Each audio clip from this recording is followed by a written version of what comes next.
Hi friends, నమస్తే. Welcome back to serial vlogs.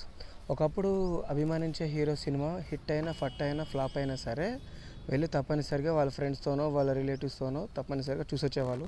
కానీ ఇప్పుడు అలా కాదు. ఎవరో చెప్పిన మాటలు విని బాగుంటేనే వెళ్తున్నారు, లేదంటే వెళ్ళట్లేదు. దానికి మళ్ళీ ఒక అభిమాని అని చెప్పి ఒక ట్యాగ్ లైన్ వేసుకుంటున్నారు. అండ్ నెక్స్ట్ కొత్త విషయం ఏంటంటే, బాలకృష్ణ బర్త్డే సందర్భంగా బాలకృష్ణ ఫ్యాన్స్ వాళ్ళకి ఒక గుడ్ న్యూస్ అన్నట్టు. సమరసింహారెడ్డి మూవీ రిలీజ్ అవుతుంది సుదర్శన థియేటర్లో. ఎవరైతే ఇంట్రెస్ట్ ఉన్నారో వెళ్ళి తప్పనిసరిగా చూడొచ్చు.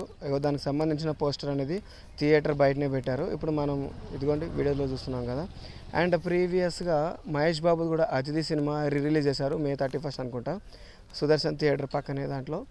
సో మరికొందరు ఫ్యాన్స్ ఉంటారు, హీరోలతో సంబంధం లేకుండా ఓన్లీ సినిమాల మీదనే ఇంట్రెస్ట్ తోటి సినిమాలు చూస్తూ ఉంటారు. వాళ్ళకి మాత్రం హ్యాండ్స్ ఆఫ్ చెప్పాలి. Thanks for watching. See you soon.